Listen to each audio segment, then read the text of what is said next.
All right. Welcome back to Shameful Locks here. We are Gabriel Costa and Mr. Blake Profio here. We have a lot of long episode today. We've got a lot of recapping to do. It's the start of the playoffs this weekend, and we've got some good bets. I think we're also going to include some future bets for the playoffs. Get a little fun going on. Yeah, so we've got a lot of recapping to do. We're going to go ahead and start because we don't want to keep running on and keep you guys waiting too long. We'll start real quick by recapping our future bets from the preseason. Some of us did pretty well, mostly everyone but me. I think you and our supreme leader both went 2-1, who is not here. He was not able to make it this week. I did go 1-2. We'll jump right in here.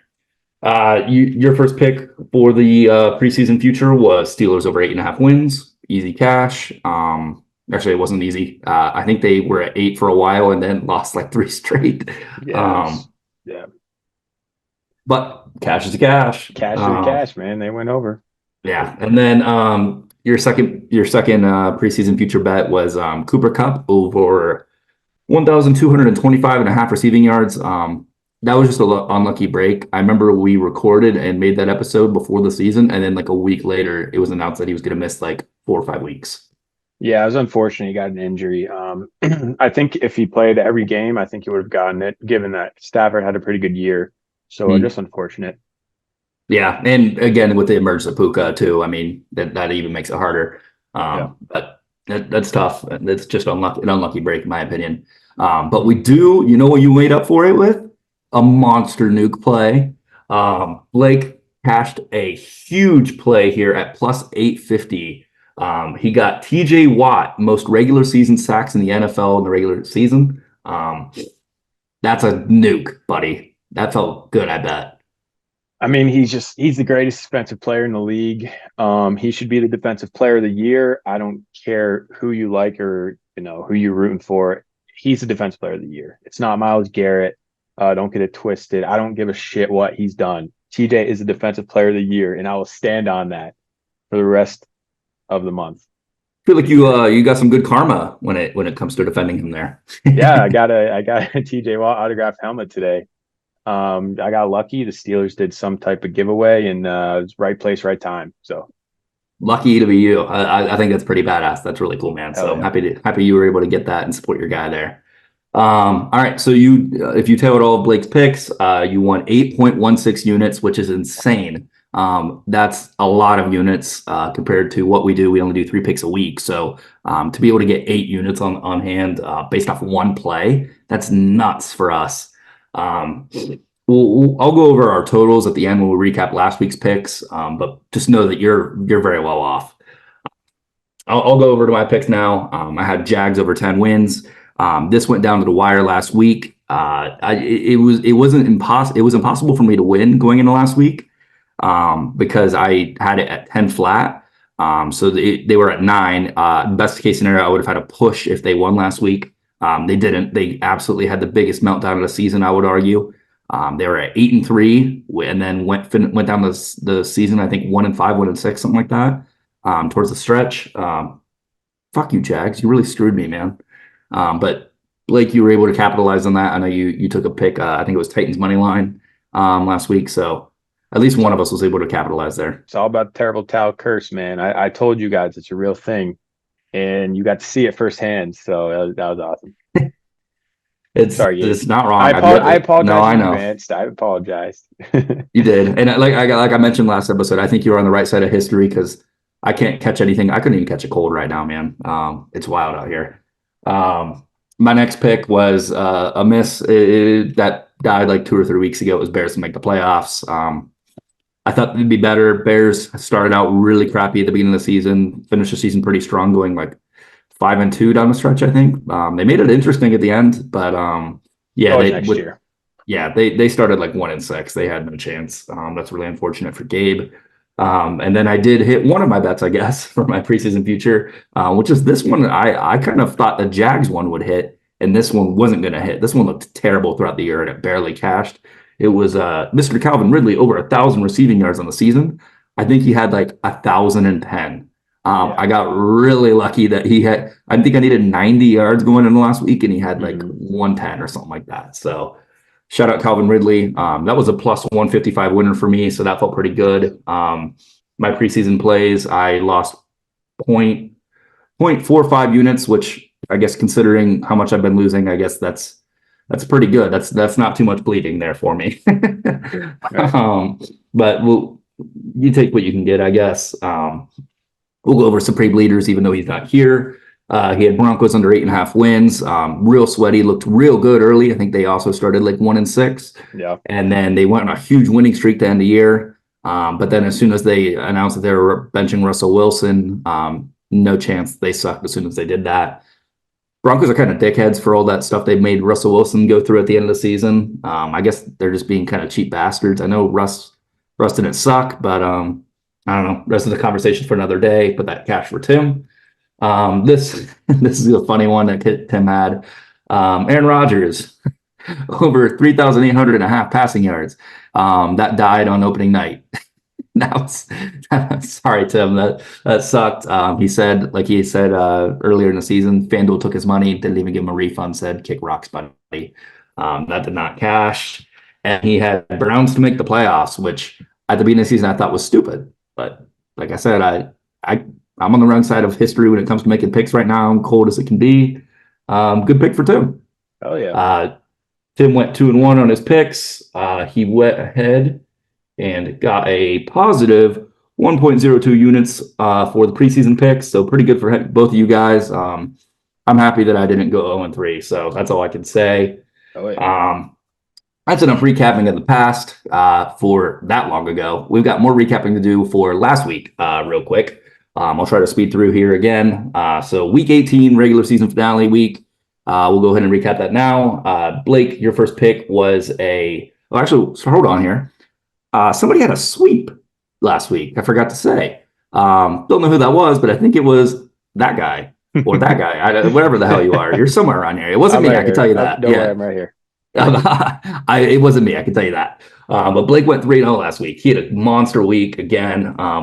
Just a great week to be Blake. Steelers made the playoffs, cashed that TJ Watt bet, and cashed all 3 of his plays. So hell yeah. If you watch, you really got to tail Blake. Knocking on wood. He is hot right now. But Titans money line was your first pick. You got that at plus 170. Cash. Jags suck. Fuck you, Jags. Next play was CJ Stroud over 257.5 passing yards, which that ended up being pretty sweaty. What do you finish with? There. I think he finished with like 262 or something. Like I know the most bet prop was him to have over like 263.5. So a lot of people didn't get the over. So I got lucky. I got the prop early.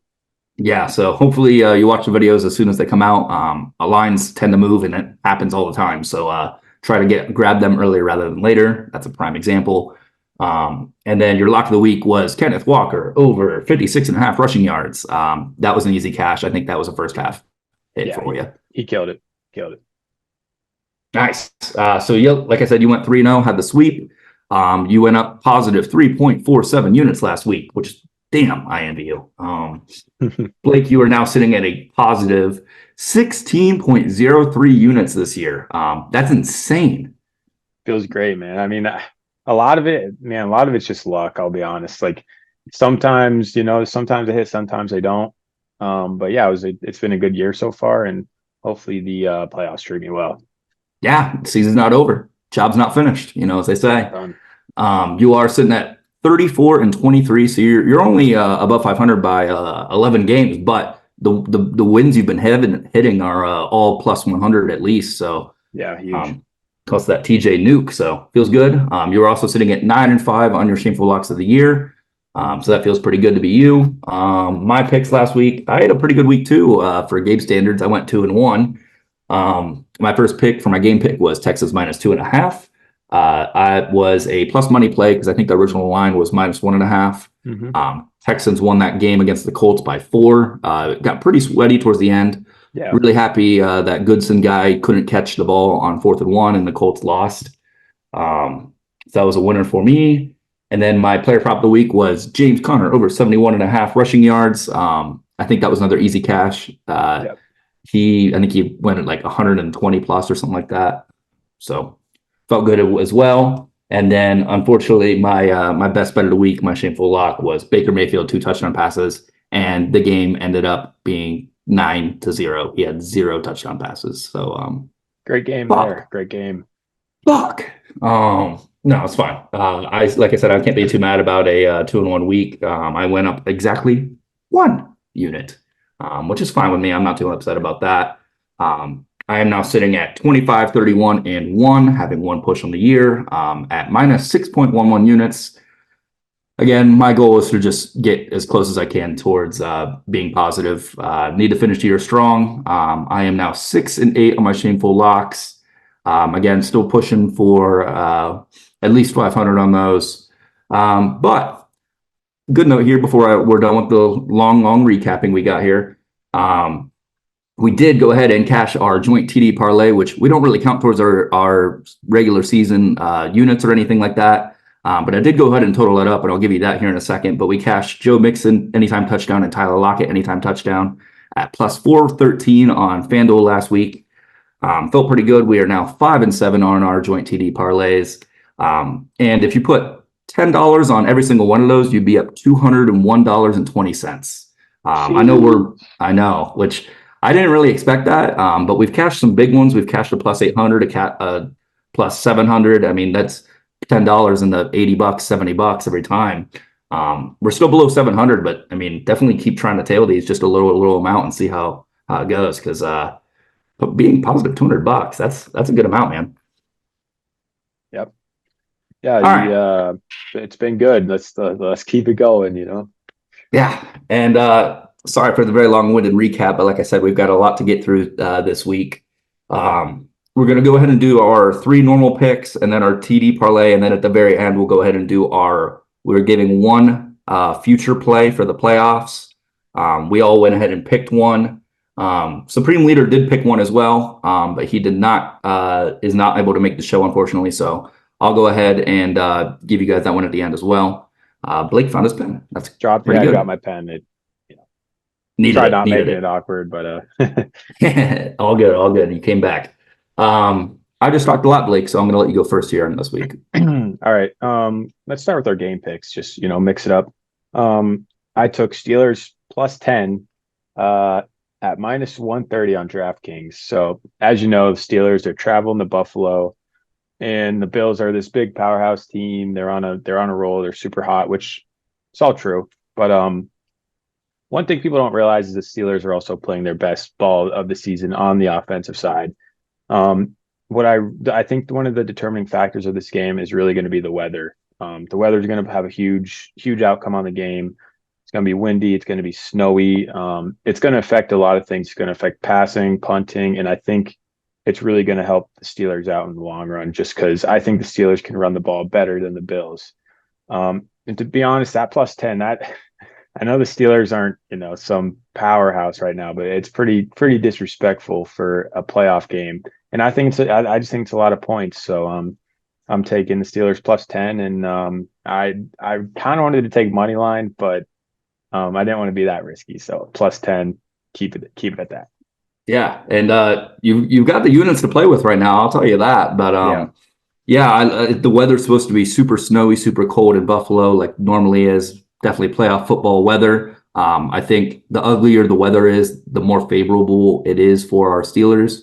Steelers are the kings that play in an ugly game. I'll tell you that. Yeah, facts. Good pick, Blake. I like it. All right, cool. I will go ahead and get my game pick now. I am going to the Dolphin-Chiefs game. It's also going to be another very cold and ugly game, and I'm going to take the under. I'm going under 44 in that game. I got that at minus 110 at FanDuel. And get this one while it's hot. Like we talked about earlier, you want to try to get these plays in as early as you can. I've seen that this line has been dropping. I think 2 days ago it was at 46.5. And as the weather reports keep coming in saying this game is going to be one of the coldest games in NFL history, the line keeps dropping because when it gets colder, the offenses cool down, less points get scored. But I'll start here. The Chiefs defense has been elite. They already played once this year, and I took the under in that game too, and it cashed. I don't remember the exact line was, but they played in Germany, and that felt pretty good to hit. But yeah, I think the Dolphins are definitely fading right now. The Dolphins are not built for the cold weather. I think I saw a stat when the Dolphins play in a game that's below 40 degrees. They just cannot score. Their offense completely falls apart. And then I saw another stat that I think this is going to be. They said with wind chill in Kansas City this weekend, it's going to be negative 30 degrees feel like temperature, which is unreal. And I think that's going to be one of the top 5 coldest games in NFL history when it comes to feels like temperature. And I saw a stat that said when the other top 5 games that are in that category, none of them have gone over like 35 or 37 or something like that, which is really low. I like the Chiefs because their defense is good. Their offense not so great. Offense is cooling down in the cold. Give me under 44 points in this Chiefs-Dolphins game this week. Yeah, I mean, that's definitely a pick I'm going to tail. It's cold.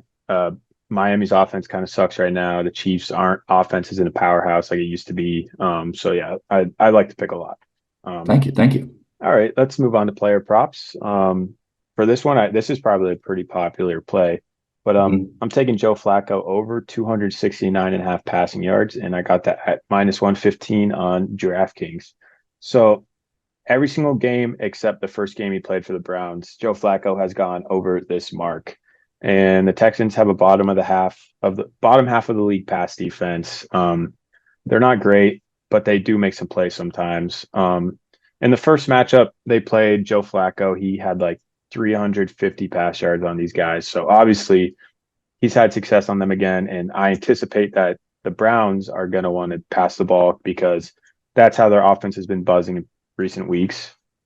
And honestly, I think if the Texans were smart, I think that they would limit the running game, and I would let Joe Flacco throw the ball as much as possible just because he loves throwing interceptions. Like he throws at least one a game. Like he's not afraid to throw the ball. That's just the Joe Flacco that we know from the Ravens and throughout his career. So I'm thinking they're going to throw the ball a lot. Yeah, and the Browns are not very good at running the ball right now either. I know they have 2.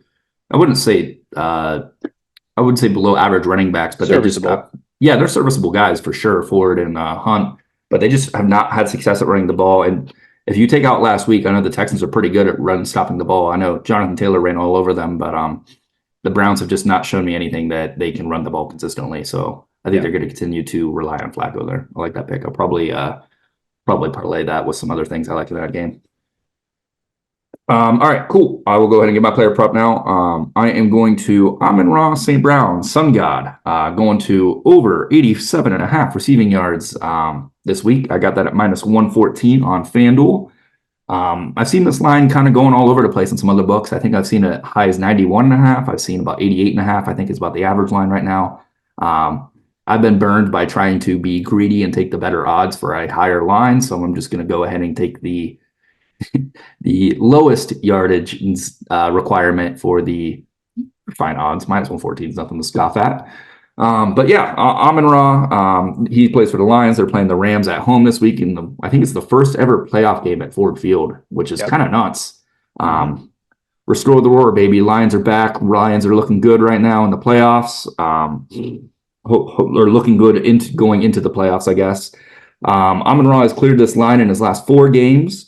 And he has had 9 games this year where he's gone over 100 plus. That is leading the league in 100-yard games, which I actually did not know that, but I guess that doesn't really surprise me because I know when he goes off, he goes off. And this week, Matt Stafford returns to his Lions. I know that's going to be a big storyline, probably one of the biggest this week.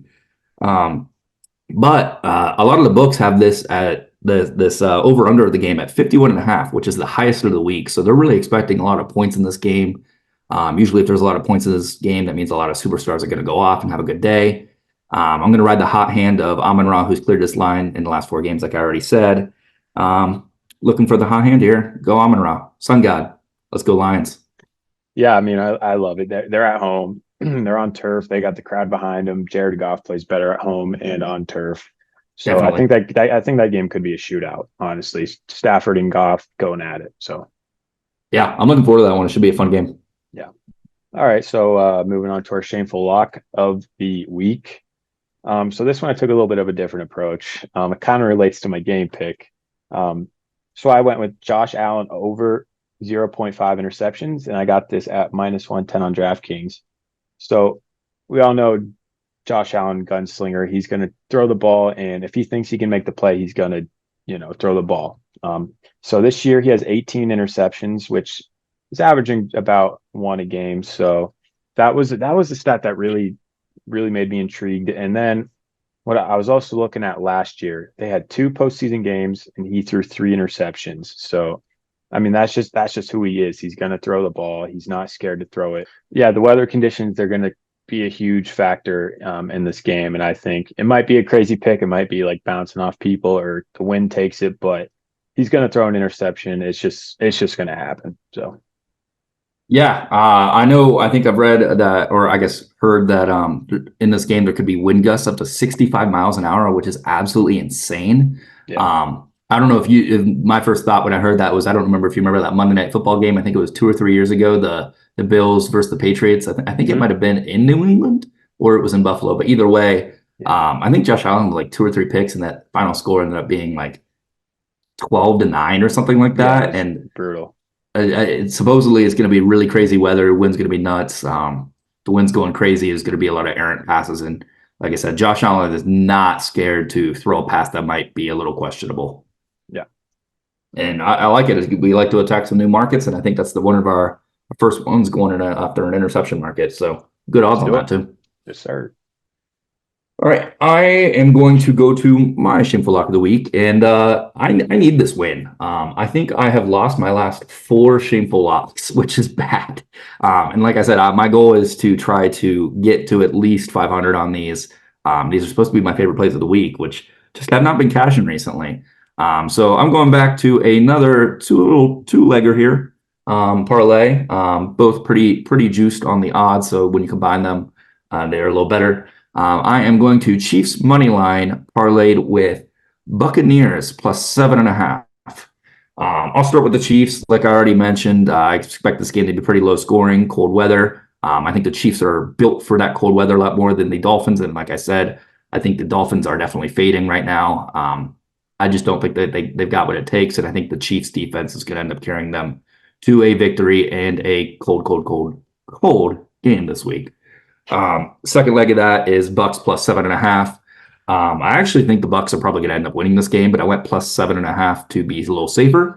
They're playing the Eagles, and the Eagles have been piss poor, dude. They're so bad. They're literally they're probably worse than the 2020 Steelers. I'm going to be honest, because they started out really good, really good, and I have absolutely zero faith in the Buccaneers or the Eagles this week. It's in Tampa as well, so that doesn't even go well for them.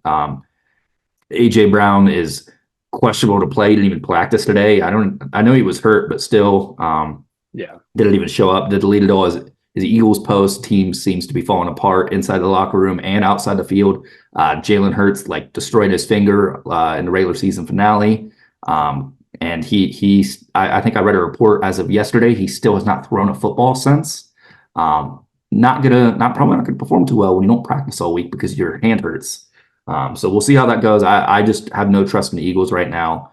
I probably will go ahead and when Monday night comes, I will probably sprinkle some money on the Bucks money line, to be honest. But when you parlay those two, I got them at plus 102 on BetMGM. I like those both 2 legs to hit. Hopefully I can bounce back this week, but definitely going to go on the safer side this week and try to tail 2 things that are more likely to happen than taking just one thing. Yeah, I mean, football, when you get to this point of the season, it's all about momentum. And the Eagles and the Dolphins both have 0 momentum. They really don't have any good wins this late in the season. Coming off losses, I mean, the Bucks aren't great, but I think the Bucks will pull it off. They're at home. That makes a big difference. So, yeah, I do like it. Thank you. All right. That concludes all of our 3 picks for the week for each of us. We go ahead and talk about our joint TD parlay. As always, like I mentioned earlier, this does not count towards our records and units or anything. But if you had been putting about $10 like we suggest on every single one of these, you'd be up a good amount. We are 5-7 on these on the year. And hey, let's keep it going. I'm going to start here. I am going to Jaden Reed of the Green Bay Packers. He is playing against the Cowboys at Dallas this week. And like I mentioned earlier, or I guess not mentioned earlier, but this is the second highest over under of the week at 50.5. So Vegas is expecting a lot of points. And Jordan Love has been playing really well recently. And I don't think much really of the Dallas defense. I feel like they're a little fraudulent. They have a good D line, but their secondary, they thrive off picks, and that's about it. They get burnt a lot. And I think Jaden Reed is the hot hand in Green Bay, Jordan Love's go-to target right now. Yeah, I love it. So I'm going to switch gears. I'm going to go with Cooper Kupp. Playoffs, Stafford to Kupp. I mean, they've been on this. They've been in the playoffs together before, and obviously, you know what happened. One Super Bowl, triple crown. So those together gives you plus 572. Yeah, on ESPN Bet. Yep. So get it while it's hot, because I'm sure it's going to drop a good bit. So yeah, and we whenever we do these joint TD parlays, we shop them around on different books, and we check the same price on different book. We saw this as low as plus 404, so definitely a big price range on there. Like I said, just try to get it while you can, see if you can get it at the best odds. Try to make the most money possible on that pick. But that'll wrap us up for our regular picks for the week that we usually give. But we're gonna go ahead and give one little fun play. We all came together this week, and we want to give out one playoff future pick. This will just be one, kind of like how we did our preseason futures. This is just one play we're picking right now. Playoffs haven't even started yet. One play that's going to go out and possibly continue to go throughout the playoffs. These tend to be a little riskier, so play them a little light. We're still playing them for one unit. But say, for example, you bet on some guy to lead the postseason in touchdowns, and then they get eliminated week one. You're pretty much an auto loss unless he goes crazy in this one game he played in. But Blake, I'll let you start here. All right. So my future is Dak to have the most playoff passing yards. I got that at plus 300 on ESPN Bet. And I hate to say it, but I think the Cowboys are due to have a good playoff run here. They're the number 2 seed. They're going to have home field advantage unless they have to go to San Fran. And if they want to win, Dak needs to throw the ball effectively. So I'm anticipating him to do that because he's had a pretty good year thus far. And so I like this play a lot. I'll throw a tenner on it and see how it goes. Yeah, I like it. That's we're still counting for a unit, but yeah, I like that. I am going to go ahead and give mine now. And unfortunately, I don't think both of our picks will be able to hit. I am picking Lions to make it to the NFC Championship game, not win it, just make it. So they just need to win the wildcard weekend and win divisional round, and this bet will cash. I got this at plus 290 on FanDuel. I've seen this around 200, 240. So make sure you get it at the right book. But like I said earlier, I think the Lions are hot right now. They play the Rams this week, so as long as they win this week, the next week they will play the Cowboys as long as the Cowboys don't lose. So unfortunately, if my bet hits, I don't think Blake's bet will hit. And if Blake's bet hits, that means he's probably playing in more games than other quarterbacks. And then obviously my bet won't hit because the Lions won't be in the NFC Championship game. But like I said, I think the Lions are hot right now. I think all they got to do is win 2 games at plus 290. I really like it. I'm pretty high on the Lions right now. And then lastly, our Supreme Leader did go ahead and give us a pick. We both personally hate it. I think it's stupid, but hey, what do you know? He might hit it. Our Supreme Leader went ahead and gave us the pick of Browns to win the Super Bowl. It would be their first ever Super Bowl win, their first ever Super Bowl appearance. I think he's high on them because he bet on them in the preseason to make the playoffs, and it cashed for him. I will say it is really ballsy. This is plus 3,000 on FanDuel. So if this hits, that's a plus 30 unit winner, which would be absolutely insane. Not only would that be insane, I would probably be a little depressed because I'd have to hear it from a lot of our friends who are Browns fans. I got to be honest, I don't like to say I'm publicly rooting against a lot of our picks that we put out there because I'd like to think that we know what we're talking about and stuff like that. But as a Steelers fan, if this Browns win the Super Bowl, that would really fucking suck. Yeah, honestly, Tim, I thought we were having a moment there. Steelers were for Packers, Packers were for Steelers, but it's all right if you don't feel that way, man. I know you just, I guess you just lied to me, but that's okay. That's okay. No harm, no foul. Yeah. So, I mean, it would be nuts if that cashed. I want everyone to win and get a lot of money, but I'm gonna be emotionally hedged for the teams I enjoy seeing win. But yeah, that'll wrap us up. I hope you and made it here to the end. If you're still watching, I know that was a pretty long episode for us. We had a lot of recap and a lot of picks to give out. But hey, as always, let's go ahead and make some money. We've been doing well. We went 5-1 last week plus our TD parlay cash. So we're hot. Boys are buzzing. That's all I can say. W's. Hell yeah. That'll wrap us up. Let's watch some playoff football. I'm excited, man.